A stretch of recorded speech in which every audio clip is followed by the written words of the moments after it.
চিত্রা কুকিংসের পক্ষ থেকে স্বাগত জানিয়ে আজকে আমি আবার একটি রেসিপি নিয়ে আপনাদের কাছে হাজির হয়েছি। চিকেন চাউ করে আপনাদেরকে আমি দেখাবো। আজকে আমি চিকেন চাউ করে দেখাবো। তার জন্য আমি আলু কেটে নিয়েছি। আলুটায় অল্প নুন আর হলুদ মাখিয়ে নেব। হলুদ দিয়ে আলুটা মাখিয়ে নেব। আলুটা নুন হলুদ মাখানো হয়ে গেছে। এখানে আমি 250 গ্রাম চিকেন দিয়েছি, সেগুলোকে ছোট ছোট করে কিমা করে নিয়েছি। এতে নুন হলুদ মাখিয়ে রেখে দেবো।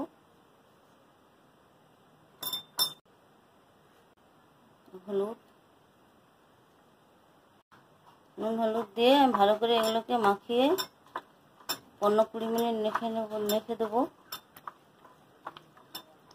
কড়াইয়ে জল বসিয়ে দিয়েছি। জলটা ফুটে গেলে আমি চাউমিনটা সিদ্ধ করে নেব।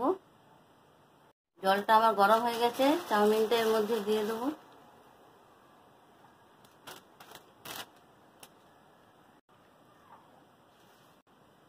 গরম জলে আমি চাউমিনটা একটু সেদ্ধ করে নেব।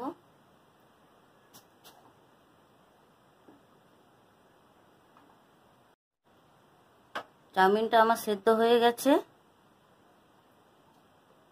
এবার নামিয়ে নেব।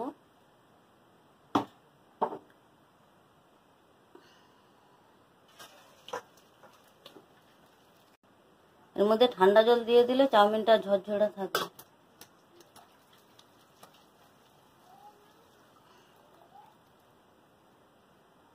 ঠান্ডা হলে চাউমিনটা ভাজবো।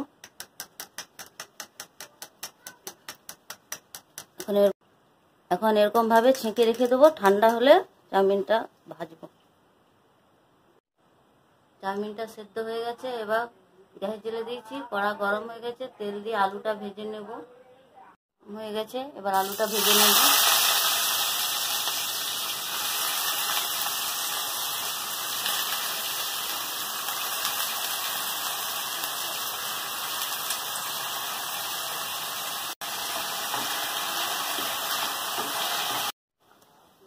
আলুটা ভাজা হয়ে গেছে, আমি নামিয়ে নেব।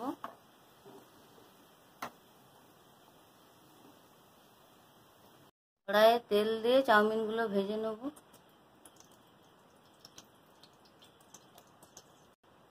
তেল গরম হয়েছে, অল্প লবণ দিয়ে দেবো।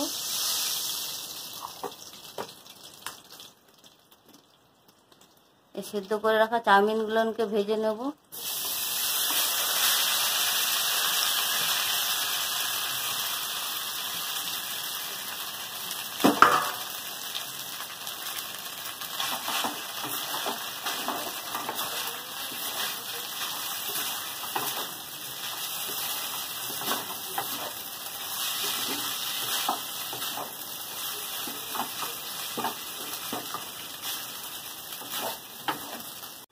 চাউমিনটা ভাজা হয়ে গেছে, এবার নামিয়ে নেব।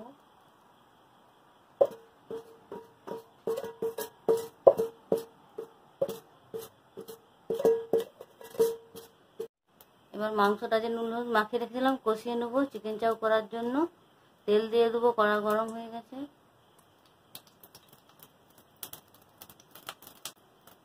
তেল গরম হয়ে গেছে, রসুন দিয়ে দেবো।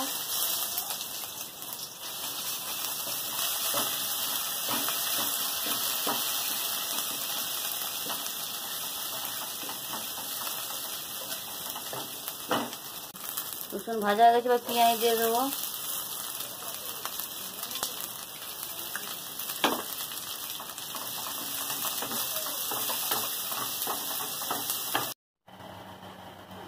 আদা দিয়ে দেবো।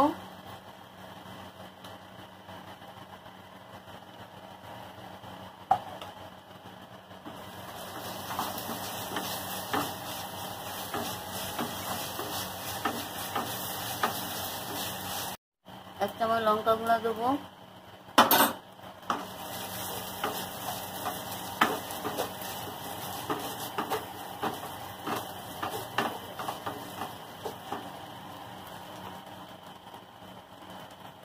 এক চামচ হলুদ গুঁড়া দেবো।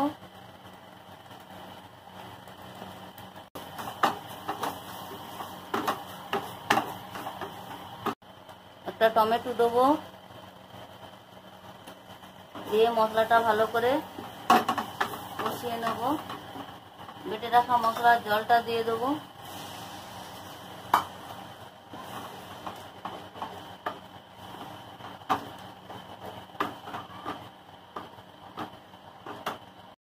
মশলাটা কষানো হয়ে গেছে। এবার নুন হলুদ মাখিয়ে যে মাংসের কিমাটা রেখেছিলাম এটা দিয়ে ভালো করে মশলার সঙ্গে কষিয়ে নেব।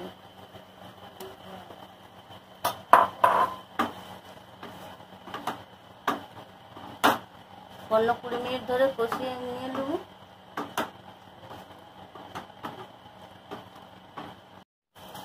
মাংসটা আমার কষানো হয়ে গেছে।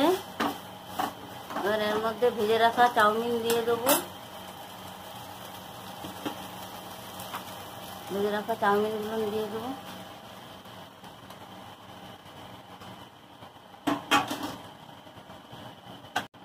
ভেজে রাখা আলু দিয়ে দেবো।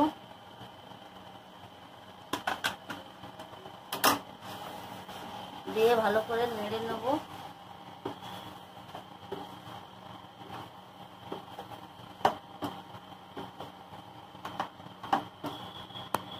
এক চামচ সোয়া সস দিয়ে দেবো।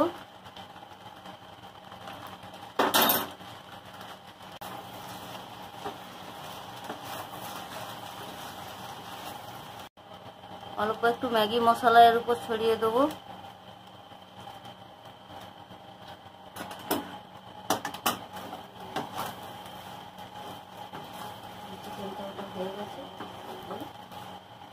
আমার চিকেন চাউটা হয়ে গেছে। এবার নামিয়ে নেব।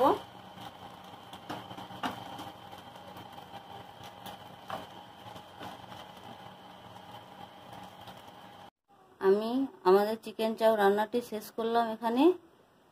আপনাদের যদি ভালো লেগে থাকে একটা লাইক করবেন, কমেন্ট করবেন, সাবস্ক্রাইব। নিত্য নতুন রেসিপি নিয়ে আপনাদের কাছে হাজির হব।